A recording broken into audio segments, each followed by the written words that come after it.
Iceland, a land of fire and ice, of breathtaking beauty and fierce independence. But in 2008, this small nation made global headlines for a very different reason. In just a few short years, Iceland went from a quiet island nation to a major player in the global financial world. Then, with shocking suddenness, it all came crashing down. In this video, we'll delve into the incredible story of Iceland's banking collapse, one of the biggest financial meltdowns in history. We'll explore the factors that led to the crisis, the devastating consequences it had, and the remarkable recovery that followed. Get ready for a wild ride. Let's uncover the story behind Iceland's shocking banking collapse, the boom years.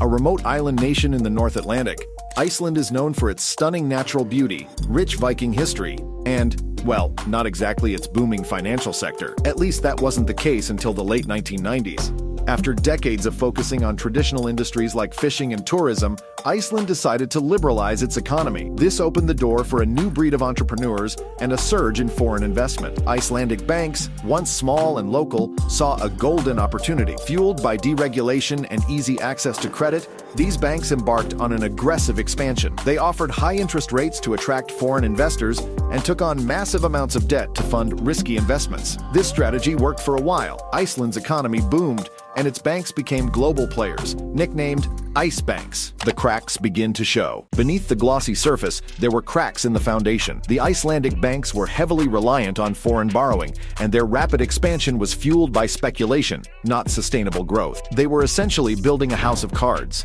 Metaphorical imagery of a house of cards being built, interspersed with news clips mentioning Iceland's growing debt and reliance on foreign investment. Few seemed to notice the looming dangers. Icelandic regulators, overwhelmed by the rapid growth, failed to properly oversee the banks. The government, intoxicated by the economic boom, turned a blind eye to the risks. Then, in 2008, the global financial crisis hit. The housing market in the United States collapsed, sending shockwaves through the international banking system. Suddenly, foreign investors lost their appetite for risk and demanded their money back from Icelandic banks. The crisis became a national concern in October 2008 when Prime Minister 𝐥𝐤𝐤𝐤, from 2006 to 2009, warned Iceland's citizens of the looming bankruptcy threat. The collapse. The consequences were devastating. The Icelandic krona, the national currency, plummeted in value. Businesses went bankrupt, unemployment soared, and the living standards of Icelanders plummeted. The once booming economy went into a deep recession. Iceland, the small nation that dared to dream big, found itself on the brink of financial ruin. The ice miracle, as the boom years were called, had turned into a national nightmare. Public anger and the Great Recession. Public anger towards the government and the banks was immense. People felt betrayed and abandoned. Protests erupted in Reykjavik, demanding accountability for those responsible for the crisis. The government, facing immense pressure, collapsed. New elections were held, and a new government with a focus on recovery took office. They renegotiated Iceland's debt with foreign creditors, a move that would take years of difficult negotiations. Iceland entered a deep recession, the worst in its history. The living standards of Icelanders dropped significantly. Many lost their homes and saving. It was a time of immense hardship and uncertainty. The road to recovery. But Icelanders are a resilient people. They had faced harsh conditions before, and they weren't about to give up. The government, along with the Icelandic people,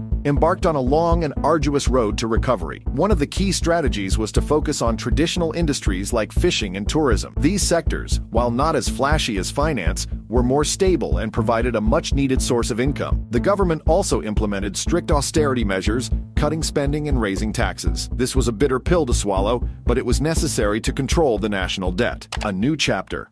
The recovery process was slow and painful. It took Iceland several years to emerge from the recession, but slowly, the green shoots of recovery began to appear. Tourism rebounded, fueled by Iceland's stunning natural beauty and its newfound reputation as a sustainable destination. New businesses emerged, focusing on innovation and technology. The once inflated housing market stabilized, and the krona regained some of its lost value. Icelanders, having learned a harsh lesson about the dangers of excessive debt, began to rebuild their lives on a more solid foundation. The future of Iceland. Today, Iceland is a far cry from the nation on the brink of collapse in 2008. Its economy is growing again, unemployment is low, and the standard of living is on the rise. Iceland's future remains uncertain, as it does for any nation. But one thing is clear: Icelanders have faced adversity before, and they have emerged stronger. With their unique blend of resilience, innovation, and a deep connection to their natural environment, Iceland is well positioned to navigate the challenges of the 21st century.